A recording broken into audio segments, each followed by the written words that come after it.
I'm Mike Kelly from Project Healing Waters, Omaha, and tonight we have a special guest. Al Beatty is going to be tying a fly called the Payette Special, and using very similar materials. I'm going to cover the Teeny Nymph and some of its variations if there's time. So to get started, I'll go ahead and spotlight Al. And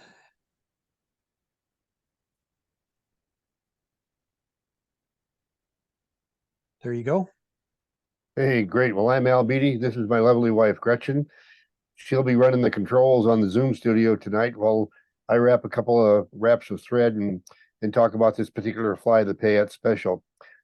Now, one of the things that Gretchen and I have done over the years is we always got flies in development of one type or another. Most of them never get a name. Some of them go along, they're called for years. Oh, you know, that little green thingy that's got a tail sticking out, or something similar, you know, a descriptive, and it never, like I said, never gets a name. And then we come along and end up having to tell somebody about it. Oh, what's the name? Well, the Payette Special got developed when we had a cabin north of Boise on the Payette River at Cascade, Idaho. And we'd go up there and enjoy escaping the city and being on the river and everything. And I got to fishing some flies that were test patterns. And this was one of the test patterns that was just kind of an afterthought at the Vise. And anyway, the first cast on this darn thing, I swung it through this particular run, and darn, I got a bang right away and missed the fish. And I was just so surprised because I had probably run 8 or 10 flies through this particular run and nothing happened. And so I run that one through, nothing. Oh, wow. Well, I could take a look at the run and see the way the current was, that I really needed to go downstream a ways, cut across it, and get out on a sandbar in the middle of the river so I could get a better swing through this particular run. And I did that, fish on. Oh, wow. Not a big one, 13-inch little rainbow. Had fun with it. 5 more fish later. And probably in a half an hour. I mean, so there was a few casts where I didn't hook up. I said, darn, this is pretty good. And I called it that peacock thingy, not the pheasant thingy. And anyway, it came along and I had to explain to a buddy of mine what it was, and the pheasant thingy didn't work as a name. So I said, well, I first discovered it on the Payette River, so we'll just call it the Payette River Special. And that's what we're going to be looking at tonight. So let's take a look at the recipe, because what we're talking about, like we often do, is we are talking about concept flies rather than exact recipe flies. Now I'm going to give you a recipe. We're going to talk about it as we go through. Hook sizes 10 to 22, or whatever size you want to do. You'll see how it goes together. The thread is brown or a 70 denier or the choice, and I'm going to actually use something different tonight. The tag is copper wire, or you could exclude the copper wire and use thread, and that's what I'm going to do because it's a simpler fly. But I'll explain how the copper wire is incorporated later. The rib is copper wire or thread. The body can be pheasant, goose, turkey fibers, whatever. The hackle is soft hackle. And we're going to go into that in a little bit, talk about that at length, of some of your sources of soft hackle you may be just throwing away. And the wing is going to be pheasant, goose, or turkey fibers based on whatever the body was. And the eyes, well, we have tied this particular pattern with melted monofilament eyes. I'll not be doing that tonight, but we'll narrate to it when we get to the point where the eyes would be added. And then the head is folded feather fibers. Let's get that's a better shot. So let's take a look at this fly. There it is, just a scraggly, rugged looking thing, and that's it in all its very, very plain glory, I guess you could call it. It's get my glasses here, and as you can see, it's a pretty plain, ordinary fly moving around here. Get a look at it.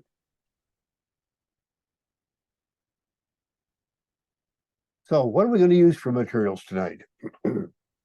I'll get over here and we're looking at a stack of materials. Now, this right here, I'll lay it over at the fly tying bench, but this is a primo pheasant tail feather. I'll just lay that over there. I want to take a close look at that in a moment. This is one that's really lousy. That's the one I'm going to use tonight because, well, we're trying to teach people during this 23-24 season of how to make do with what you got at home, and show you how to work around some of the problems with this particular tail. I could also use goose if I wanted to.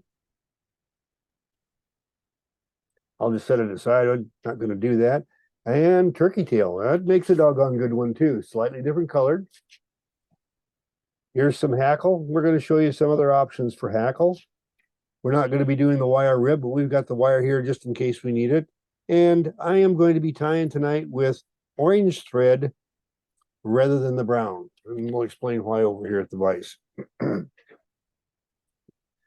first off, let me take this fly out of the Vise and I'll just set it aside.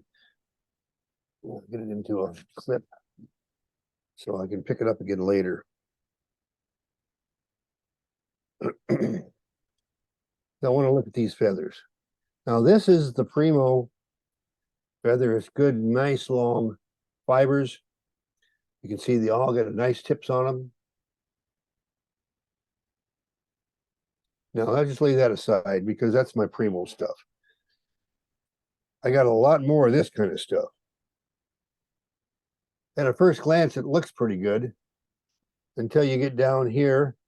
You see you got some broken tips in there. And there's some throwaway spots in there. Okay, we might be able to get 3 or 4 bundles of really good stuff out of there. And then when we're going to have to work our way around some of the other stuff. That's all right. We'll show you how to do that. Now, let me put my fly back into the, no, you've already seen that fly. Here's a couple of other options. This is one tied with thread. It's a central Idaho fly based on the LaFontaine theory of attraction. I tied that so that it would contrast okay with our green background, and this is a yellow. If I was actually using this version in central Idaho in the alpine forest, it would be green, not yellow. But green on the fly and green on the background don't go together very well. Now here's a color that I'm going to use tonight, but the feather is not turkey, it's goose. So just to show you that there's some things you can do. And the hackle on the one that on the orange one is, well, it's not what we talked about. We'll show you another source of hackle that you may be just throwing in the waste bin. I'll set all that down here for the moment. And I'll get my clip here. I like to set those flies down and I decide I want to pick them up later to talk about them and I can't pick them up. So now let's get a hook and we'll set it in the vise. One of the things about this fly, I really like to demonstrate it. Why is that? Because the doggone thing is so easy to tie that I can do it in about 3 minutes. Well, Mike tells me I got to use 30 minutes up, so I'll talk slow. Actually, this is kind of an important part of the fly right here because it's going to determine how big this is. It's going to determine how big your pullover head will be and whether there's space there for melted monofilament eyes. I'm not using melted monofilament eyes tonight, so I'm going to keep that space here about 2 eye widths back because this space here will have hackle in it and a folded overhead both. But let me, for right now, let me just trim that off. Now, if I were doing one with the copper wire rib, at this point, I would be pulling off a strand of copper wire and tying it to the hook shank so that it was back to this point. Then I would wrap the copper wire down into the bend and back and tie it off it and pull the strand back and then come back forward to the point that I'm at right now, which will be all the way forward to the hook eye. And in fact, I don't want it slipping around on me. So I'll just put a little half hitch in there, right at the hook eye. Now let me get my feather here.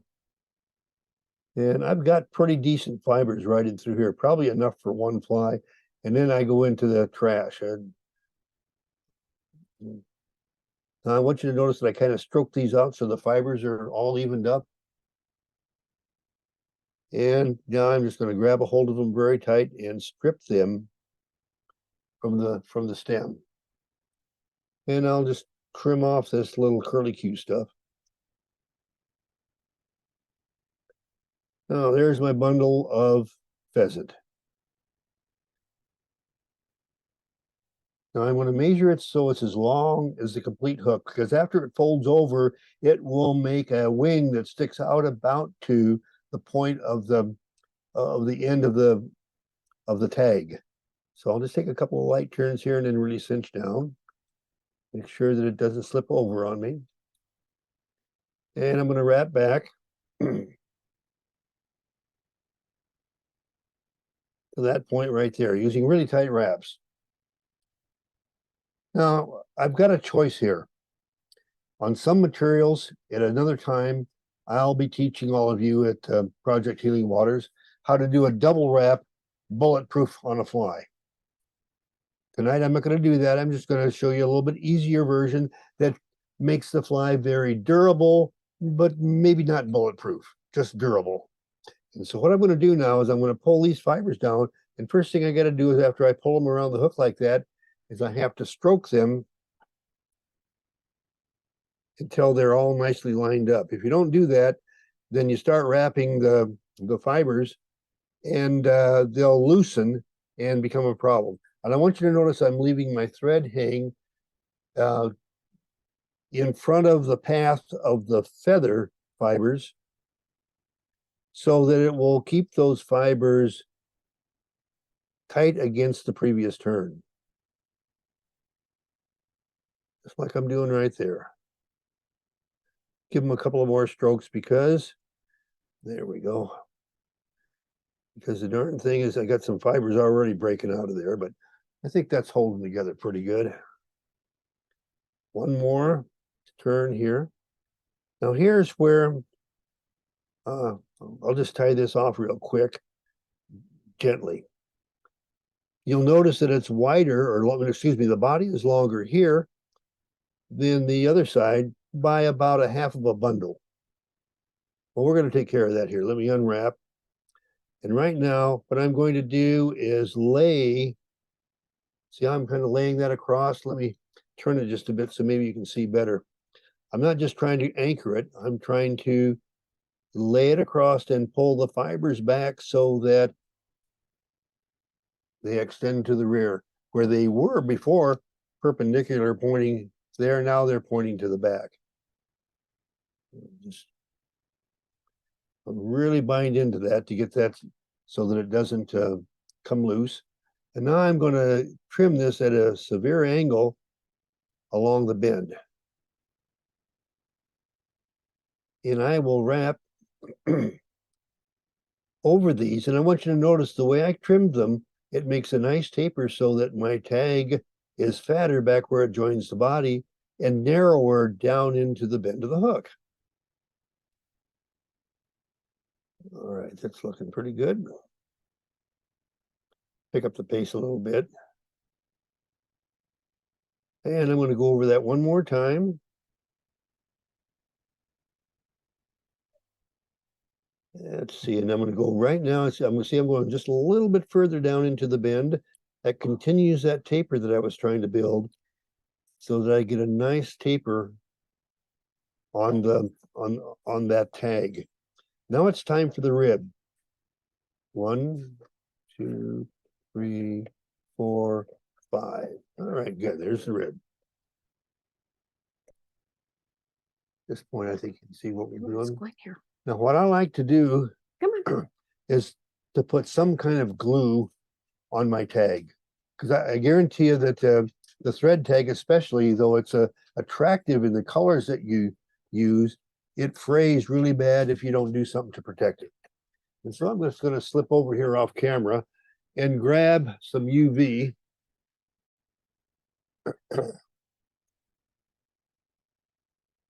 And we'll just now what I don't want to do is have a problem with it. So I'm going to get the tag temporarily leveled off. See, it's all we're looking at now, not the rest of the fly, but just this part right here. I want to kind of temporarily level it off so it doesn't start, the glue don't start running. The downhill goes down around the tag rather than downhill onto the hook shank.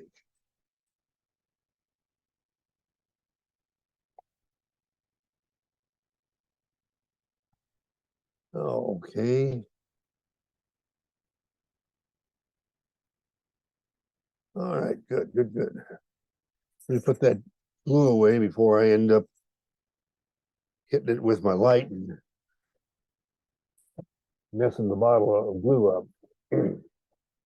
All right, now I'll put this back into the in the way I want it. We need to talk about hackle for a minute. Now, back over here at the materials, I have here a Coq-de-Leon hen shoulder. Absolutely love this stuff. It is just gorgeous. Beautiful. And but one of the problems with it is the same thing you're going to find with grouse and some of those other things, is that the tip you tie, and most people tie their soft hackles in by the tip, kind of bend the fibers back and then wrap them and tying them in by the tip. Well, I'm going to show you that you don't have to do that. We're going to get over here at the vise, and here's our feather. And now, typically, as I said, folks would do this little routine. They'd stroke everything back, and they'd tie that tip on, and then they'd try to fold the hackle fibers back, or they'd do the hackle fibers first, whichever. And the stem is really fine there, and I guarantee you, I break them. I won't say that everybody does, but I have that tendency to break them. So instead, I'm going to go to the other end. Because can we make a nice looking soft hackle much easier out of the other end of the feather? Well, yeah, we sure can. Or you're going to get to judge as to whether we can. Let me just kind of get some of that out of there. And one more trim right there we go. Okay, good. Now I'm just going to tie this on. And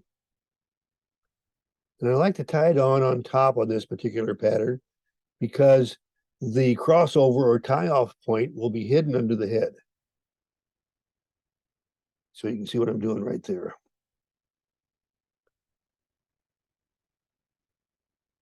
It didn't want to lay quite right.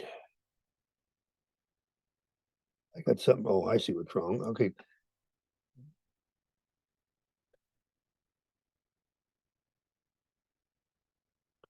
There we go. That's what I was looking for. Now I'm going to pull my waist end back, bind it in place. It's not going to pull out.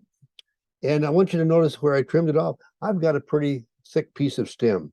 So that's strong enough that I probably won't break it. Doesn't mean I won't, but I probably won't. And I'll just grab this. And one of the things that you want to do is just kind of stroke these fibers down like that, so they spread out away from the stem a little bit. And now I just take it, I wet my finger. I won't tell you where, you can figure it out yourself. And I'll just stroke that back a little bit. You can see now that it's all the fibers are facing back, and I'm just going to start wrapping. Now remember, this is the reverse of what conventional wisdom says that you're supposed to do. Well, we're kind of breaking the rules here, and we're making do with the materials that we have. Now, one turn.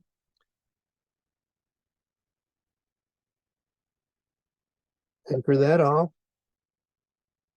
with another turn, then I can pull this back, wrap a thread head back, trim off the waist, and they'll get rid of that. But I want to show you another option. I mean, we already know how that hackle is going to turn out. It's a pretty good looking hackle. I'll take my little mustache brush here and fuzz it up a little bit. And you can see that that is going to be a pretty nice soft tackle, even though we did it wrong. Well, I'll just set that aside. I'm going to take this off. We're going to talk about another source of feather that you may be missing. And I'll just, there we go. Okay, good. Okay.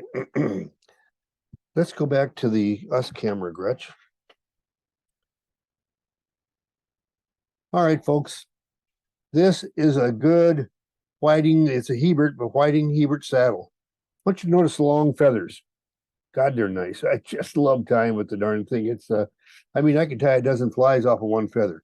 It's really great. But that said, I want you to notice what I call at the top middle of the pelt. And I know you've ran across it, maybe even wondering what to do with this stuff. But you've got these short feathers up here. They're very Christmas tree shaped, and meaning they're narrower at the top than they are at the bottom. And they got a lot of fuzz in them, but they have some good dry fly quality fibers there as well. Well, we're going to use, let's see if any of that's a good size to use, or I've already got some selected. This is all longer stuff here. So I've got some selected that will be more appropriate for the hook. But just so you know where it comes from this area right there that often gets ignored as number one. It's not the longest dry fly hackle, but that webby stuff, we're going to be talking about that here now. Let me set this aside and let's get back over at the vise. And what I have here is two of that type of feather, but I've already sized them for the type of hook I've got. You can see the fuzz that I've got on the ends. I'll just set that guy aside. So you can see I've got the nice dry fly stuff out here. But from here to here, I have what most of us throw away. And tip, folks, you ought to be using it. Let me stroke this stuff back now. And I'm going to cut this.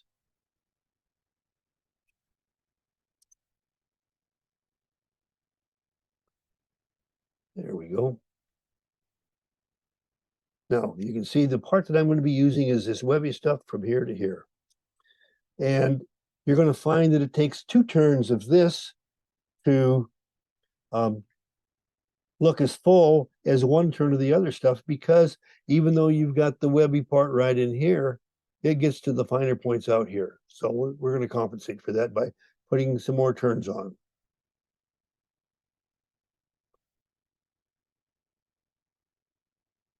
All right, make a couple of turns, fold back, trim off. And when you do that fold back, we call it dog legging. You are making it more difficult for it to come out. Now I'm going to just kind of work my fingers down that feather to open it up a little bit. Let me turn this up so you can see. See how I just kind of spread that apart? And that's just so I can do exactly like I did before. Wet my fingers from an unknown place and stroke those fibers back the last little bit. Now this is long enough, I don't need to grab a hackle pliers. So I'll just wrap these in place.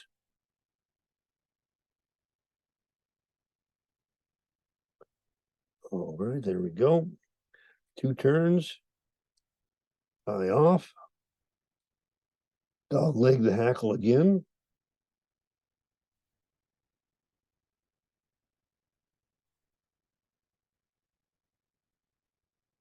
Trim off. Now at this point, you can see I have a space here that it's a little bit small for adding melted monofilament eyes, but if I were going to add melted monofilament eyes, I would just make sure that this section is just slightly longer than it is right now. But to finish the fly, all I do is I pull this over, grab a hold and hold on to it. And now, just like any other time you were applying any material in a fold over application, whether it's front to back or back to front, whether it's hair or fibers, you can't pull them as tight as they need to be. You push them tight. And I'm taking the right thumb and I'm going to push them. Now I'll grab a hold of them. And that gets those all nicely lined up. There we go. Now we'll just take a couple of turns around that to make the head.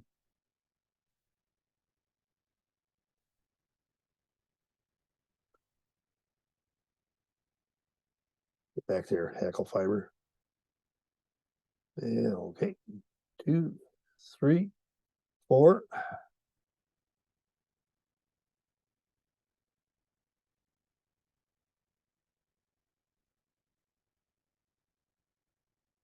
And I didn't want to do that. I broke my thread right there where I was tying it off. I'll try to trim it out so I don't have a mess.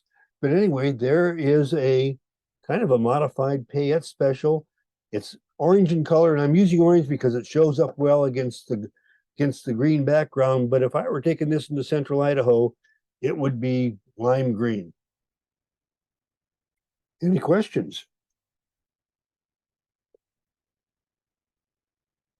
I love the fly and I love how you tied it. When you were working with that soft hackle and it took a few more turns and then you switched to the those other hackles, aren't those genetic, like say the Hebert Minor and all those things, aren't those actually made to have a lot closer barbules? So like A more lot denser barbules maybe a lot denser right, barbule count. right. And Yeah, so yes, they are. my point is maybe that's why you don't have to make as many turns. For one thing, they're a little bit fluffier, but also a lot higher barb count. So maybe that A very good point. And in fact, I can't tell you the discussions we used to have in Whiting Farms when we were evaluating new birds, especially when you introduce a new color into an already existing line of hackle. See, I want to make sure I'm not giving away any trade secrets, but when you introduce a color, you bring the color in and screw up the quality of the hackle, and then you breed the bad quality back out because you've now got the color captured in the gene pool. right. And it's a very complicated process of which I won't go into, but that gives you sort of the idea. But anyway, there it is, the Payette River Special. And trust me, my friends, it's in my top dozen. And it isn't there. It isn't there because I have a special feeling for the Payette River, because if you want to know this river with the special feelings for me, it's where Gretchen and I spent our honeymoon. That would be the Yellowstone. Well, maybe it'd be the Madison. Maybe the Gallatin. A lot of places anyway. So, Right. You know, Al, that technique you use with the dry fly hackle, I use a similar technique when I'm trying to tie size 20 and 22 Tenkara flies. sure you to do. get the real short hackle that I can use. And Yep, that's what I found out. That's what I found he wound up doing, is using that butt end of really small dry fly hackle. And that works like a champ. Sure. In fact, I think that was your recommendation to me. It could be. I don't want to take any credit where credit's not due, but it might be. Well, it looks to me like Jim Teeny is a fellow that I knew for years and years. And I have to admit, I'm going to turn it over to Mike, but I chatted with Jim at a number of shows, and I just never could believe that doggone screwy looking fly would catch anything. So when I moved to North Idaho, I'd been there about 3 years, and I had tied some teeny nymphs and threw them in the bottom of my box in a very frustrating day on the Kootenai River. And I finally tied one of those on.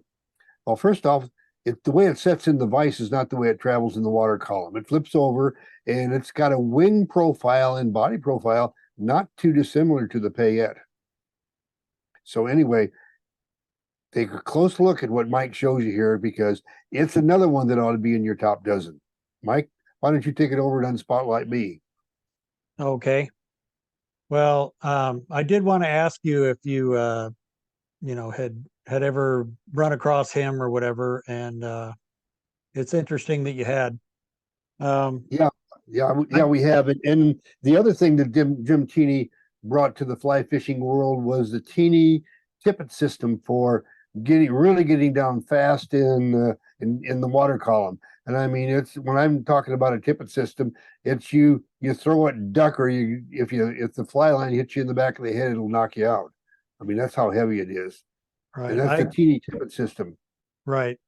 Um, I had seen this fly uh, in a fly book somewhere, and it seemed so easy that I thought, I could master this, and it was pretty hard to get it to what I thought looked good. Um, to me, this is the kind of fly I like to tie with a small head, um, good proportions. But I'm going to share a couple of pictures here from the from Jim Teeny's website. I was able to take these little screenshots, and although these have a white background, these flies that they actually sell off their website, the actual Teeny Nymph is the one on the far left, and it's a white head with a black or brown body, and to me that looks ridiculous. You look at the Sparkle Nymph, where they have like a sparkle body, a little bit of a thorax of the pheasant tail, and then the same kind of a throat, but it has a blue head. And then this is the Leach pattern. I think they say on their website, egg sucking leech. And so maybe that kind of leans toward where that contrasting head plays into it. But they use a softer marabou for the tail, and it looks like for the throat. But again, the black one has a pinkish red head, and the rest of them have a blue head. A lot of the people that have tried to Barry Ord Clark always ties the most beautiful flies. And this is his version of the Teeny Nymph, but it's actually a double Teeny Nymph. Um, and so I'll show you some examples of uh, what I tied out of these. But first, let me change the share to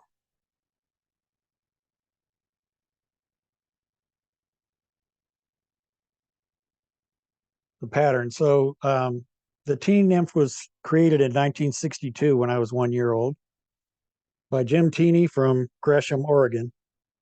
He was the first person to patent a fly pattern, or at least that's what I read. And he has not used another fly since July 1st of 1971. And July 1st is my birthday, so I was actually 10 years old in July 1st, 1971. So since I was 10, he has not You're used. really trying to make us feel old, huh, Mike? Oh yeah.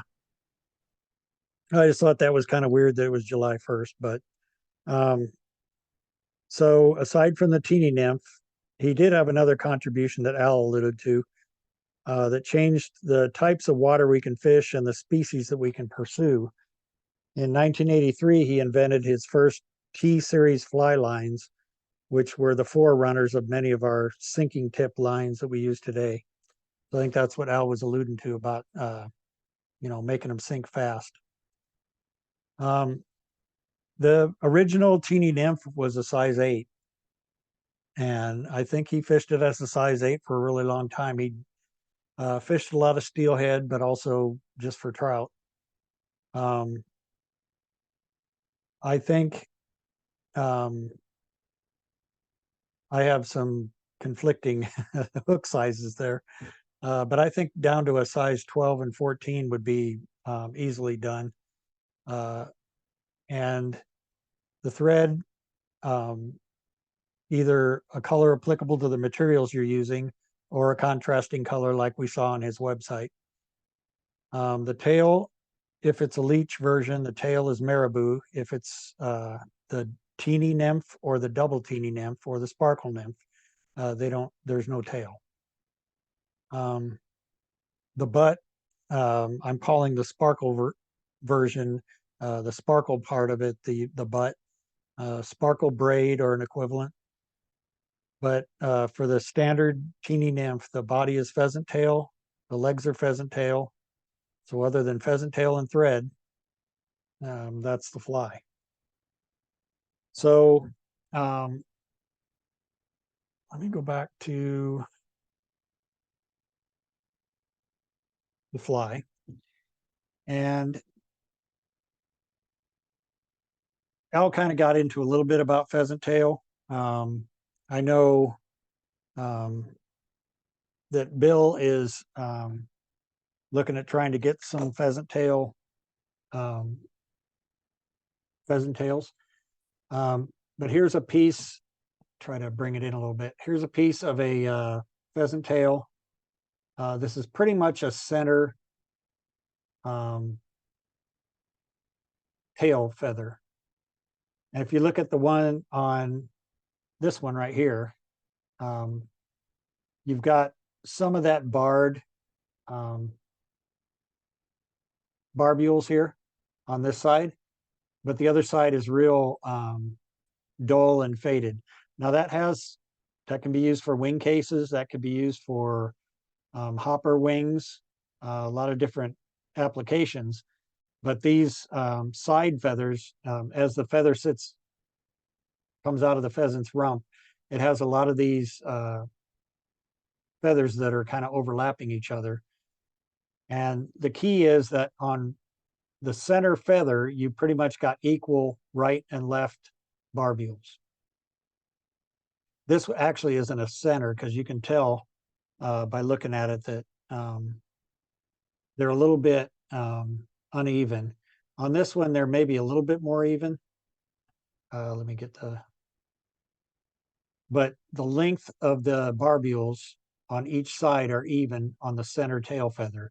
As you get left or right, you start to get shorter fibers on one side or the other. So Al was talking about a primo feather. There's some that you can find. This one right here has hardly any broken fibers at all.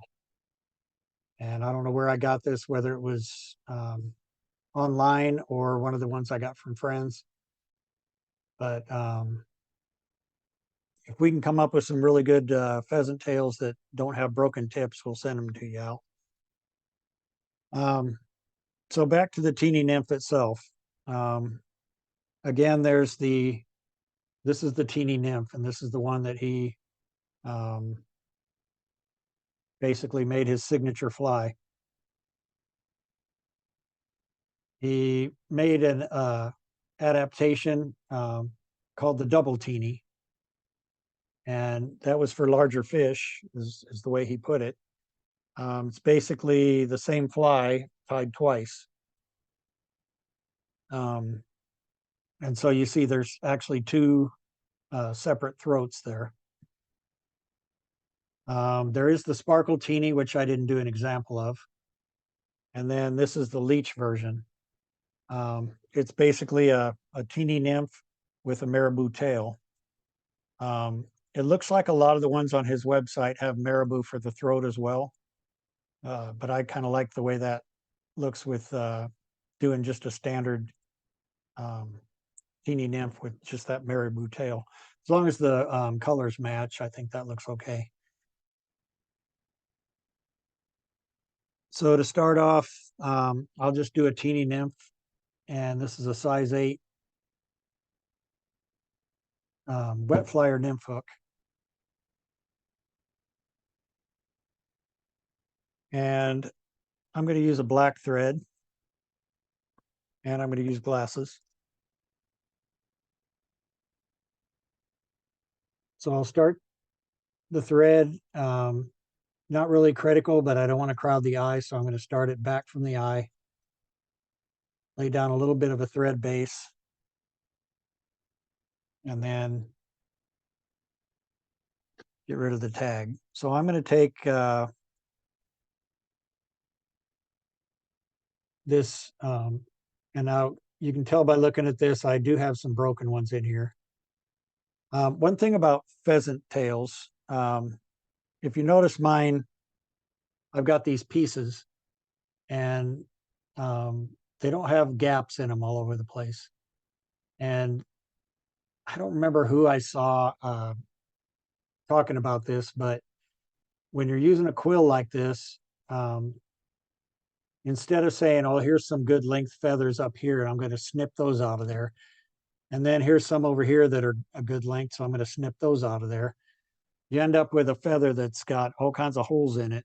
And I just think it's so much, maybe it's my OCD, but I think it's more economical and everything if you just kind of work from the bottom and work your way up the feather.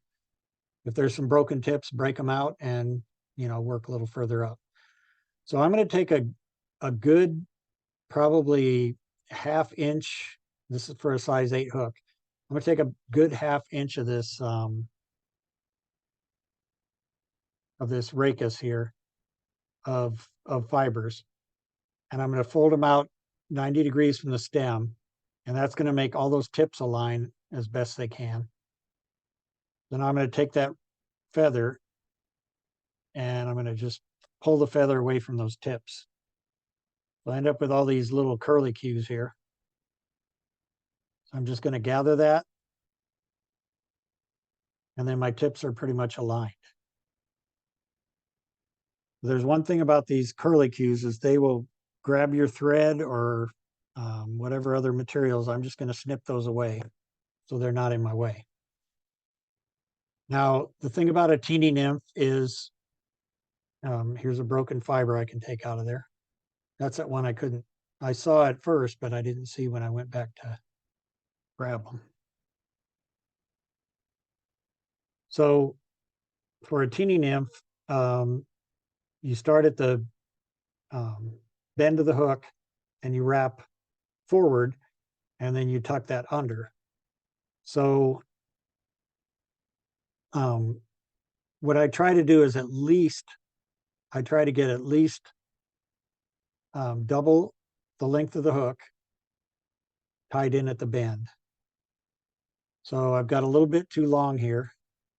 It's going to be crowding the eye. I'm going to cut those a little bit shorter.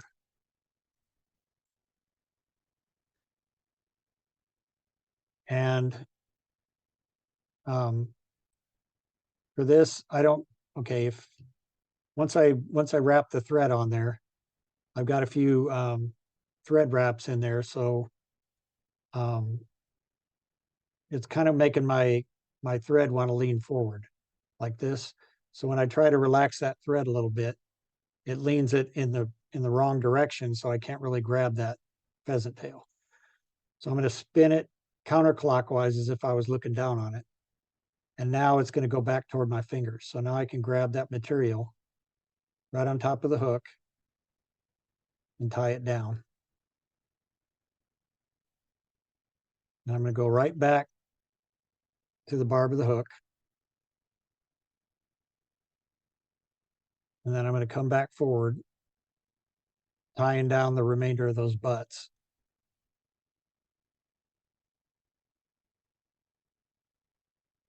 And I'm going to stop right about there.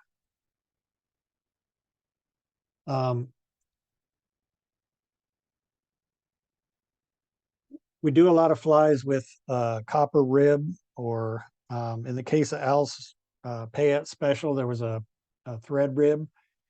The original Teeny Nymph doesn't have a rib. Pheasant tail is one pretty delicate material. So it's pretty likely that after a few trout rake their teeth across these pheasant tail fibers, you're going to have to tie on another fly. But it's such an easy fly to tie that you can tie quite a few of them and have a box full. You basically just wrap that from the bend of the hook up toward the front. I think I can get one more wrap out of that. Okay, and then I'm going to grab those tips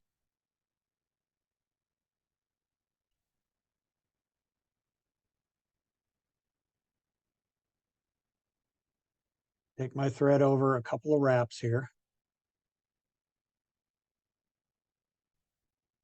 And then stroke those back.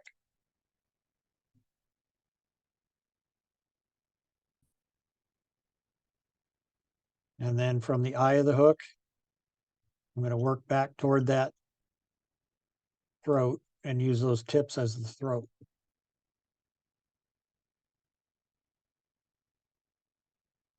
Come back toward the eye and just kind of shape that head a little bit.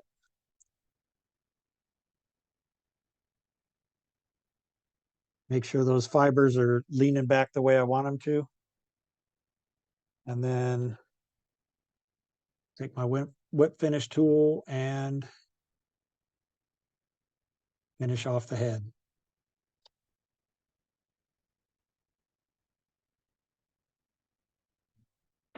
That's the Teeny Nymph. So since we've got a little bit of time, I wanted to go ahead and show you the Leach version. So the double Teeny Nymph would be using a hook about this long, basically tying the same thing I just did, tying that off and just lean those fibers back just like we did on the first fly, and then just start over again with the pheasant tail fibers, lean it forward and have a little bit longer fibers in the front. And that's for this version. It's basically the same fly tied twice.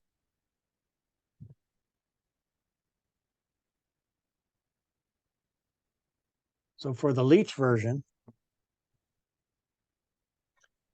I'm going to switch to a Danville's flat wax nylon because it's red. I'm going to start about an eye length back.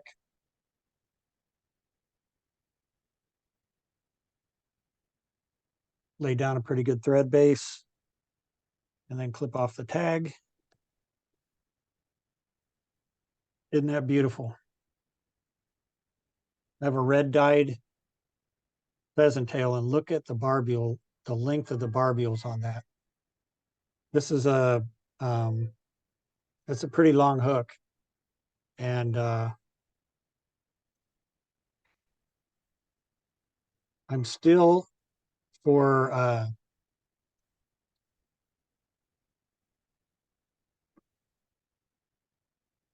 the length of for the number of fibers I want at the throat, I'm going to still come down to about a half an inch of that feather. But first, I'm going to tie in a little bit of marabou. Almost forgot that step. So this is just a red marabou quill, and I want a pretty decent tail. So again, I think that's about a half an inch of fibers that are coming off of that. And the tips don't really always align very good when you strip them off the side of a marabou like that. But you can take, I just kind of worked my way up there. I'm just going to take my thumbnail against my finger and just break those tips off. You don't want to cut them because it won't look natural. But if you break them like that, it'll be a little bit more natural.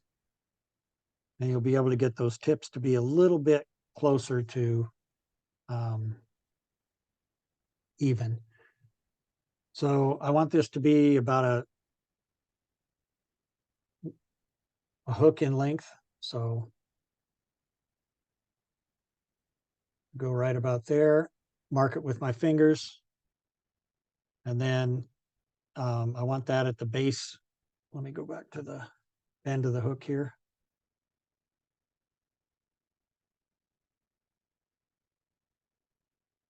I'll tie that in.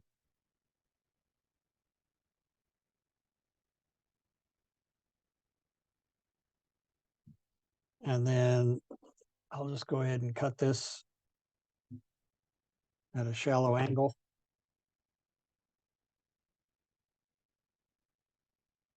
and tie those butts down.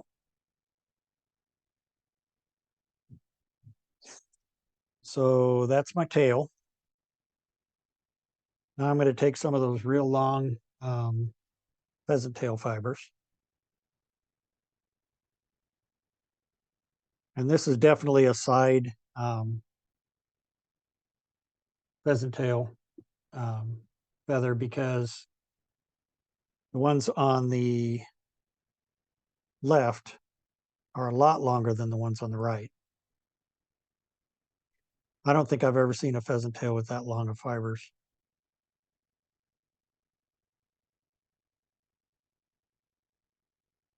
So 90 degrees from the stem, strip them off, and there's my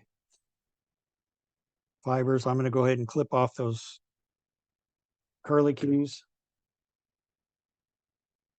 And now, again, at least because we're wrapping this and we have to have some left over, we need at least 2 hook lengths tied down. So I'm going to come back here toward the eye. And there, my thread grabbed it pretty good. I'm holding these up so they stay on top of the hook shank. And I'm going to go all the way back to the bend there and then back to forward.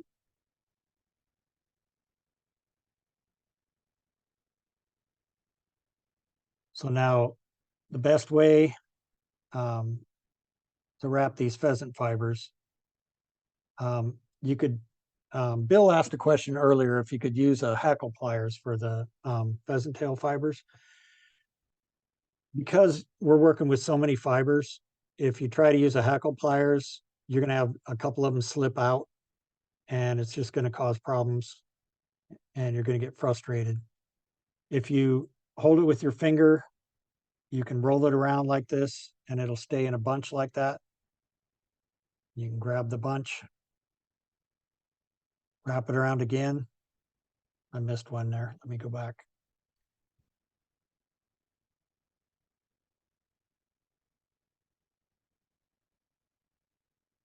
Get those all in a good bunch. Hold it down with your finger, grab the bunch and wrap it around. Grab it with your finger and just kind of push it around. It's easy to grab, and you wrap forward. Push it around.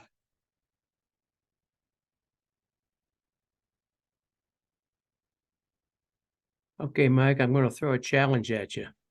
Hit me. I want you to tie that one-handed. John? I refuse to take part in that challenge because there's no way in heck I could do that. Yeah, I was just sitting here thinking about that, and I'm not sure I know how to do that either, but I may have to play with that a little bit. So I'm folding those back, and starting at the eye, I'm just going to kind of start building a little bit of a ramp. And you can see where those hang down. They're not quite splayed back, but they're getting there. Again, going to the eye, I want kind of a cone-shaped head here. A little bit looser wraps toward the back, and then I can make a nice head there. So that's a pretty good.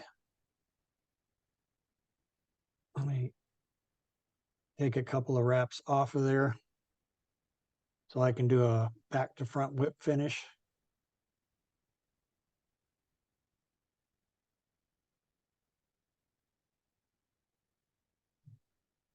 You move your camera just a little bit to the right, Mike. There you go. Yeah, I think with that bigger hook, I didn't redo my camera there. Pull that nice and tight.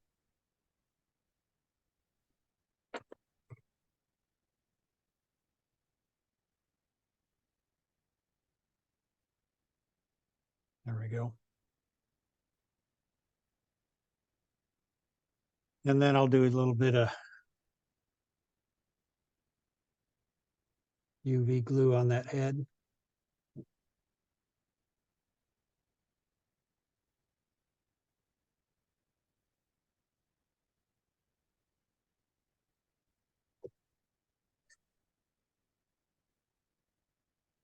Did you ever think about putting head cement on the body to give it a little more strength? You could, and what a lot of people do, what time is it? 7:07?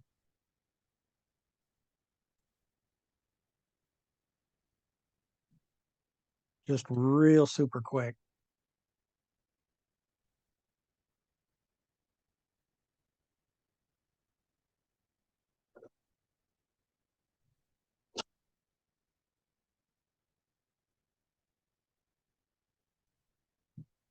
Now I'm going to come back forward. These are fairly long.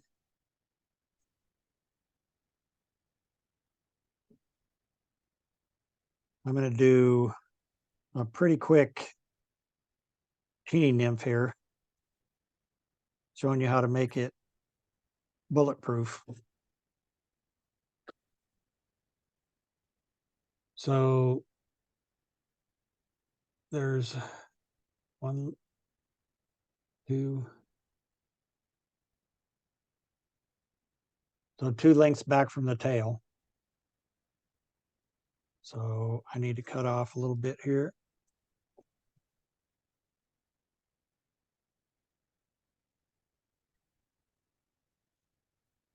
And I'm going to tie these butts down. Nice tight wraps all the way back to the end of the shank. Then take a little bit of super glue.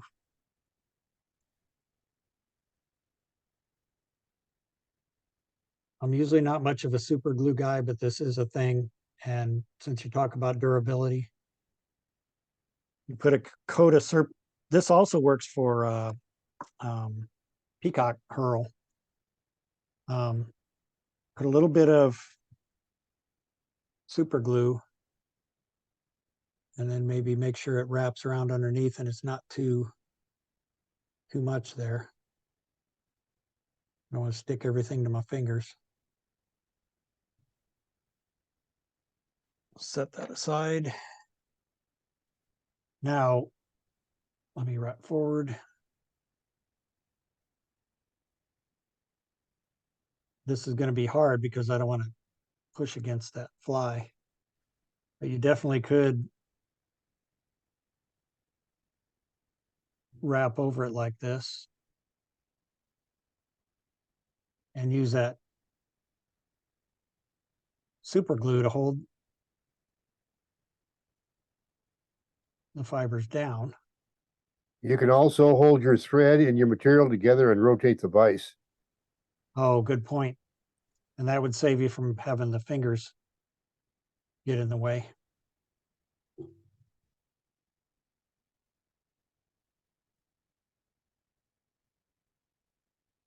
Yeah, Al, that also simplify doing it with one hand, wouldn't it? Why, I don't know. That's Kind of hard to do a I have rotary to vise practice with it a one little hand. bit. Yeah, I'm gonna have to play with that. I just had some ideas. I'm gonna play with that. Obviously not while I'm here, but when I get back. Right. Pheasant tail nymph is a pretty darn good fly, and if we can't figure out how to do that one-handed, then we've kind of limited. We've basically eliminated one fly from the box. Right. So there's another Teeny Nymph with a little bit uneven tips, but it's got that reinforcement of the super glue on the body there. If I was to redesign the Teeny Nymph, I would put a gold copper wire rib. But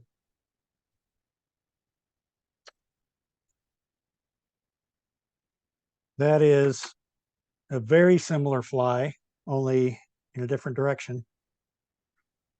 All it is pheasant tail and thread. I guess I have to believe him that that's the only fly he's fished since 1971, but got a lot of fish for him.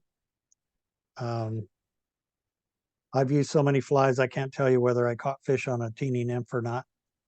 I'm always mixing up different flies, but honestly, I can't tell you for sure. But it definitely looks buggy. I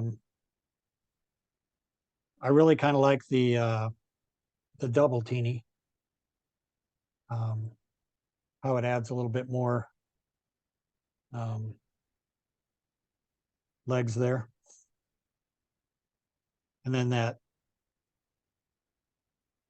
I mean, that's kind of, woolly bugger, a lot of different nymphs.